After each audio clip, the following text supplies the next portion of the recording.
Oh my gosh, can you believe it? It's another installment of Blackboard Rules. So, you better buckle on up. Let's rock the intro!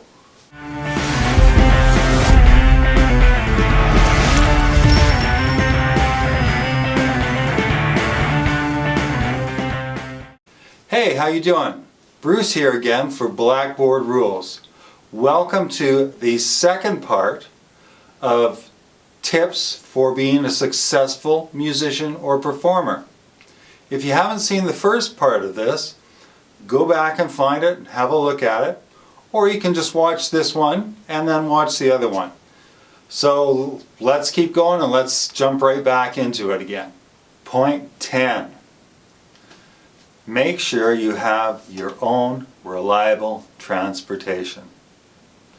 If you are aspiring to be a professional musician or performer, it's a good thing that you have your own car. This is to cart around your gear. This is to make sure that you yourself can get to your gig or session on time. If you don't have your own vehicle, maybe you can find a reliable friend to help you out. I would stay away from, obviously, the bus. I suppose you could use an Uber or a taxi cab, but whatever you use, make sure that you have a mode of transportation that you can depend on to get yourself and your gear to the gig. Point 11. Play with as many different people as you can. Now obviously, there's people in your music circles that you want to play with or you like to play with because they're kind of into the same stuff that you are. But I'm going to take this a step further. There's people out there in music, in performance, that play music that's different than what you're used to. It could be a different genre. It could be completely off the wall avant-garde stuff. What I'm saying here is don't be afraid to play with those people, because sometimes when we play with them, we actually stretch our boundaries. We stretch our musical vocabulary. And so that's a very good thing to do. And if history shows us anything, it shows us that sometimes those kind of weird people, and I shouldn't say weird people, but you know what I mean, those kind of different people are the ones that achieve success because they're different. All I'm saying is be open to all kinds of music and be open to playing with many different kinds of musicians. All it's going to do is make you a more rounded player.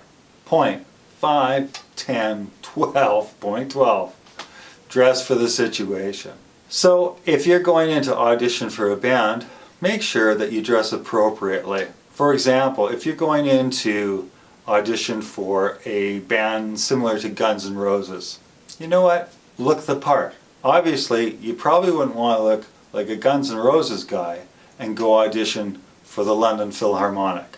Make sense? Again, I'm going to say, too, as well, when you go up on stage, make sure you look like a performer. I see a lot of guys in kind of local bands getting up there and they're in, old runners and cargo shorts and kind of a crappy old t-shirt. Or they look like they've just walked off the construction job. You know what? It's a good thing to step it up a little bit. If you're going to be a performer, if you want to be a musician, if you want to be in front of people, then take the time and look like it. Look like something like a performer would look. Don't just look like your average Joe. Make sure you dress for the situation. The next point I'd like to make as a musician is to learn how to read. Now obviously to play music, you don't have to know how to read music. But if you want to be a professional, if you want to move ahead as a musician, why wouldn't you want to know everything you can about music? When I first started playing music as a young fella, I didn't know how to read. I just copied everything off of my albums, off the radio. I learned how to play that way. But then later on, I actually started to take formal lessons. And I actually learned how notation works and how music works. I actually went on to university studies.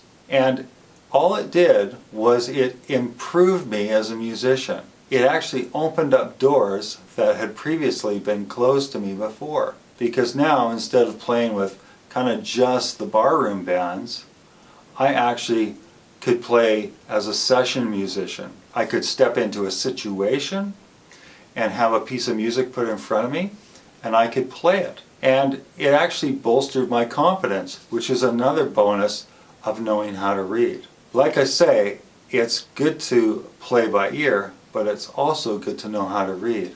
It doesn't make you a better musician, it just makes you a musician that can do a variety of different things. Point number 14 is network. Now, for those of you who maybe don't know what I mean by networking, I mean connecting. Connection with others. So whether you're at a music store, at a music lesson, a gig, a concert, get out and introduce yourself to people. Meet different people. And it doesn't always have to be other musicians. It can be people in other aspects of the industry. Managers, lighting people, stagehands, sound guys, right? And from there, what you're going to do is you're going to build your contacts and your network. So when you're doing a project, you may be able to call on someone that you've met before. In doing so, it's a reciprocal thing, whereas when someone else is putting a band together, or they want to record an album, or they need a drummer, they're going to remember you and give you a call. The more people you know in the industry, the better. Point number 15, and we're getting into the home stretch here, and that is stay current on new trends. You can do this by, perusing the internet. You can do this by having a look at publications to do with what you're doing. If you are a drummer, you could read Modern Drummer magazine. If you're a guitar player, read Guitar Player magazine. If you are a sound guy or lighting guy, there's all sorts of publications and information out there that will keep you abreast of all the new stuff that's happening. Don't get stuck in the old rut of like, well, I've used this piece of gear for the past 50 years, so I'm just going to continue using it. That may be a great thing, an old standby, but make sure that you're balancing that out with what's new and cutting edge. You may come across something that is going to help you incredibly. Also, because you're accumulating that information on new products and new trends and new methods, people may start to come to you and use you as a source of help for them. Point number 16, study with others. Take some lessons. Never be afraid to go to someone else and ask them a question or spend an hour with them in a lesson. You never know what you're going to learn or what kind of new viewpoint you're going to get by doing so. As a musician, I was at a professional level. I was playing professionally. And then I went and actually took some lessons and I learned some new things, some new techniques. One story that comes to my mind is Neil Peart, the drummer from Rush, who recently passed away. I mean, he had been with Rush for years, put out a whole pile of great albums, and I mean, he was a great drummer. He took time to go study with Freddie Gruber, who was kind of a music teacher, a drumming tutor, who'd worked with a lot of greats. It was amazing how he actually kind of, humbled himself, but in doing so, he was able to change his technique up and bring some new stuff to the table with Rush. So I just say that as an example of make sure that you're not missing out on stuff. And if you think you are, or you feel that you want to learn even a new style, go seek out a teacher. It's not an embarrassment, it's actually a good thing. It shows that you're trying to be in that continual state of learning. Point 17. As I said before, it's important to learn about different aspects of the music industry that you're going to be involved in. And one of those things that really directly involves you are things like recording and live sound. It's a really good thing for you to actually learn about how to mic your instrument, how to achieve a good sound through a PA, or how to achieve a good sound in a recording studio. This can be done by either talking to more experienced musicians around you or by actually engaging with sound men and recording engineers. For the most part, I've found that over the years when I do that, they have an abundance of great information. And that information has helped me throughout my career to bring the best of what I do to the situation or to the gig. So make sure that you, even if you just learn little snippets of it, it will again help you and help what you have as a musician to be able to garner more work and bring that to the table.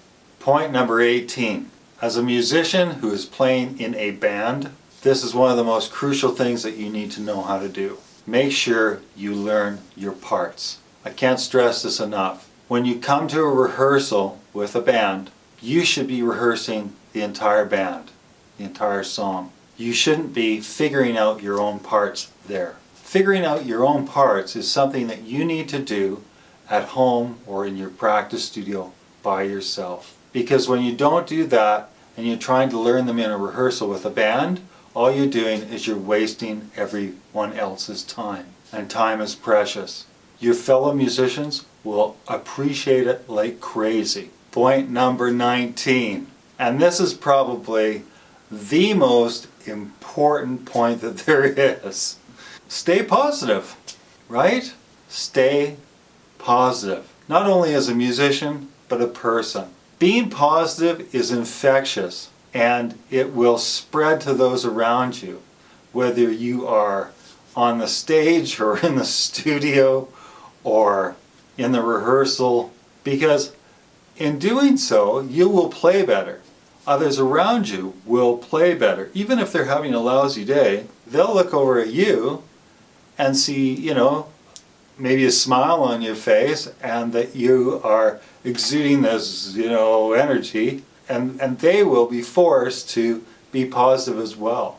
Well, thanks for joining me on today's video. If you got something out of it, please give us a big thumbs up button down below. Also, don't be afraid to smack that subscribe button, as well as hit the little bell beside it so you get notifications on any new videos that come out from us. Also, leave a comment down below. If there's anything that you'd like to see us talk about, or you have any questions, let me know, and we'll try and get back to you as soon as we can. Once again, I'm Bruce for Blackboard Rules, and we'll see you in the next video. So let's just roll that outro. Kapow!